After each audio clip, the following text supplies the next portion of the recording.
This is the Brewtubers Online Brewers Club 2022 Hops Experiment, Hoppy Blonde Ale. Thanks to our sponsors: Imperial Yeast, Beer and Wine Hobby Homebrew Supply Store, Brewers Hardware, 5 Star Chemicals, and Yakima Valley Hops. Get brewing. Hey guys, Chris back again from Burgles Brewing, and today we got review number 3 for the Brewtubers 2022 Hop Experiment Hoppy Blonde Ale. And today we have Jerry. You can find him over at Brewmaster Jerry. Never had any of Jerry's beers before, so super excited about this. But just again, with the Brewtubers Hop Experiment, to give you a quick recap if you don't already know, hop experiment. So we took the same base recipe, simple blonde ale. Shout out to Nick from Exit 12 for coming up with a nice simple blonde ale recipe. Yakima Valley provided us with the hop products, both T90, LupoMax, and Incognito of both Citra and Mosaic to try there. So 6 beers, 6 participants. And then, for yeast, Imperial as another one of our sponsors, as well as Yakima Valley Hops. Imperial provided AO1 house for everybody to use, and so like I said, everybody was supposed to use the same grist, yeast. The only difference is the hop product in the whirlpool. So again, super simple. You know, the 2 I've tried so far have been great. This is the last of the Citra. This is going to be Incognito. So I don't think I did too much statistics on the other ones, but like I said, I know this is started at 1049, finished at 1013 for an ABV of about 473. So this is the lightest one I've had so far. Eric's was 5.3%, Mike's was 5.6%, so this so far is the lightest. This one is a can. A lot of members in the Brewtubers actually have canners, and Jerry is, I think, fairly new to canning, if I'm not mistaken. Jerry can correct me in the comments when he sees this. I think this even, his experiment beers might have been his pilot batch of canning, so it feels nice and firm, no leaks that I can tell, so really tight. So as far as I can tell, canning's been good so far, Jerry. But without further ado, let's get into it. Ooh, good solid hiss from that can pop there. I said going with this nice glass to same for all 3. Oh, I'm spilling like a mother.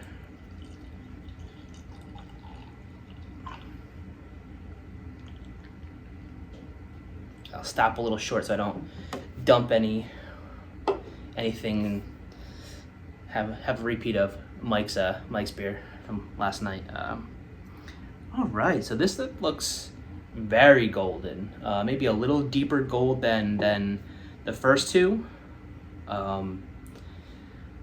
Still in the same ballpark, just a slightly darker, a little bit more golden hue. It's very pretty, very pretty. I don't know if you guys can see this. I'm trying to get it in here, but you can see me straight through this. This is clear. And again, this skinnier Pilsner glass might have something to do with it, but I can see the camera through this, so very clear. Good job on everybody. Did these with gelatin, so even Eric's and Mike's, everybody fine with gelatin, but this so far is the clearest. Color, it's the darkest so far.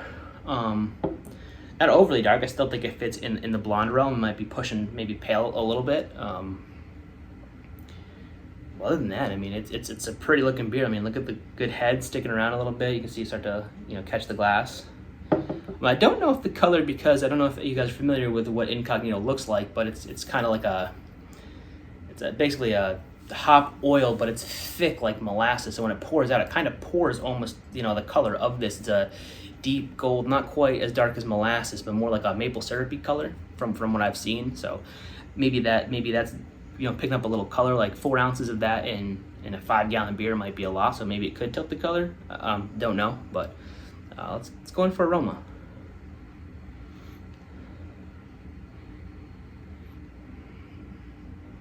It's kind of very, very similar to the other ones. Definitely not picking up as much malt off this one. And again, as I did with the last one, I left this out for about 5-10 minutes before the video, so I could start picking up flavors and aromas right away, not having the beer to be too cold. Oh. Yeah, maybe just a touch of malt on the nose, but I'm definitely getting a little bit of a subtle fruit. I'm not sure if it's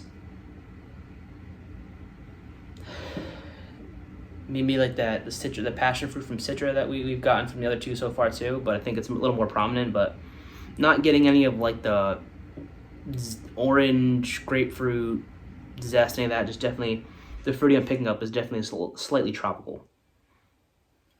All right, I'm excited for this. Let's go in.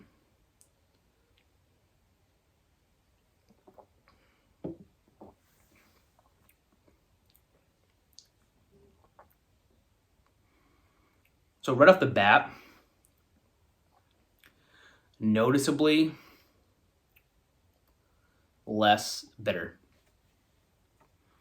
Smoother, less bitter right off the bat. Now that I've taken a sip, the tropical fruity hop aroma is definitely coming out a little bit more.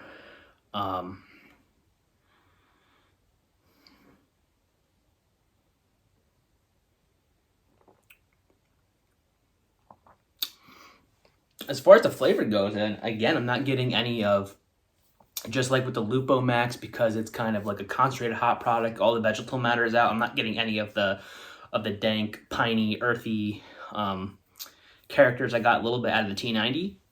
This is just much more just, the fruity hop, that kind of hop flavor, not like the vegetal, grassy hop flavor.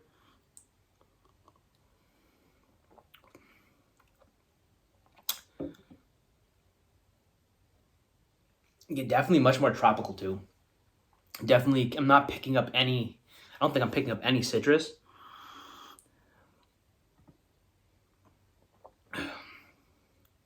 Yeah, really straight in that tropical.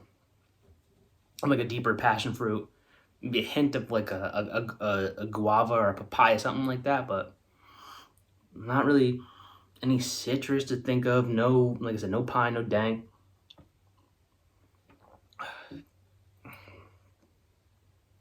And it's super, like, it's got about a medium mouthfeel, so definitely, Mike's, like I said, finished at 10:07. This is 10:13 here with Jerry's. So 10:13 definitely has a little more body to it. It's very, very smooth, goes down very easy.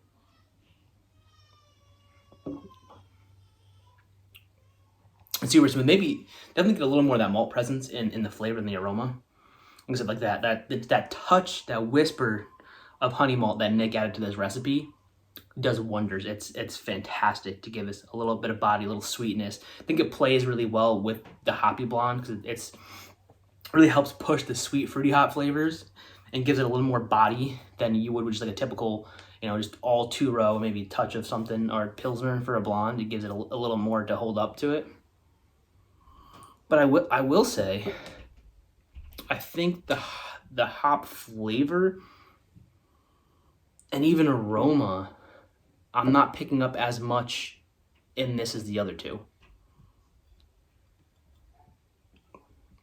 I said it was, and like I said, it could be, these beers were brewed. This one was brewed in September, so I think end of August, early September they were brewed. Kegged a couple weeks later, shipped out. So, they're going on almost 3 months now, 2.5, 3 months. So it could be why the hop flavor's fallen off a little bit on them. And, like I said, they had to get shipped twice to, a hub, and they got shipped back to us. So, and with canning and that process and maybe carbonation falling off a little bit in some of these, the hops don't pop as much as maybe they did when they were first brewed, but it's definitely really good. I could put away a lot of this very, very quickly. It's the smoothest one yet. So Jerry, props to you. This is just, it's super smooth and drinkable. But for some reason, the hops are definitely much more, the flavor and aroma is much more muted. It's much more subtle, which again, stylistically for a blonde, probably fits the style more with the less bitter and the more subtle flavors. It's definitely there. It's just much more subtle. But it is, it's kind of one note. And I think I discovered that with the LupoMax too, in Mike's beer, where the farther we get away from, trying to get just the lupulin and get the vegetal matter out of it to get more of push those hoppy flavors, the more one note you're getting. So I think it's not as complex. So I think when you're looking for, like a blonde ale like this, when you just kind of want a whisper of something, a nice subtle I think you can get away with pushing the boundaries of hops on it if you're going to use the LupoMax or the Incognito, because it's coming off more subtle and not as complex, more one note, which just kind of gives it something, but it's not. It's there and it leaves, which is kind of what you want with this style of beer. But I think for a more hop forward beer, I think you definitely want to use at least some T90, some LupoMax, some T90, some Incognito, like maybe a combination of the three. And I get the great thing with LupoMax is you're supposed to use 70%. Incognito, I think I'm not sure what it is. I think 4 ounces is supposed to be equivalent to 8 or 12 ounces of T90. So again, you're using a lot less hop product and you're getting a lot less loss with absorption and things like that. But definitely, I've heard too that, Yakima Valley, and I think even the other who makes the cryo pellets has said that, yeah, they definitely, you get the push the fruit and all that and all those good characteristics, but you do lose out on some of the vegetables, so it can become, only one dimensional, where you might want to put some T90 and something else in there to kind of give it some more backbone. I said, Eric's is definitely the T90 was the most complex so far, and it's kind of followed suit, where I think the LupoMax had a little something. I could pick up a whisper of like a little citrus rind and some of the tropical fruit. This is just tropical fruit, and it's even more muted. So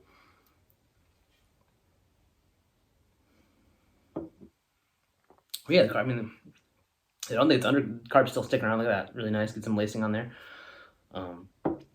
Again, no fault, and I think this is, and with that house too, that character of the Imperial House, it's just super clean. You get no really yeast character, and I think I said because this is an oil, you're not getting any hop matter, anything in it at all. I think this has come out the cleanest beer too so far. And there is kind of a weird note to it where I pick it up. If anybody knows like other type of oils and concentrated products, it kind of has that kind of hint and flavor to it. And maybe even the honey's coming through a little bit more, the honey malt, because of the concentrated, character of it. Maybe kind of like it almost caramelizes it. It definitely has a, not prominent, but it's only something where I've had other sort of, cooked down products that are oils. I can kind of pick that flavor up in there, but not saying it's bad. It does add a little extra dimension to this, not in a bad way, and maybe it blends kind of in with the honey malt flavor.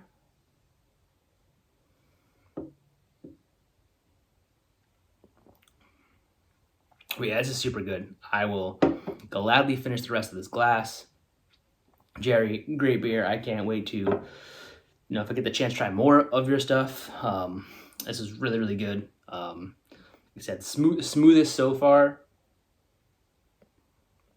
And I think it fits the style of the blonde more. I bet we're going for style here. Like I said, it was just to push the hot products and give us something really clean and easy to work with. But yeah, this is really good. Really, really good. I'm going to really enjoy the rest of this. Next on the docket, I'm going to start the Mosaic next. So the next will be the T90 Mosaic. Don't remember exactly who brewed that one, so stay tuned for that, because that's coming up next. And hey guys, it's been fun. Until next time, cheers.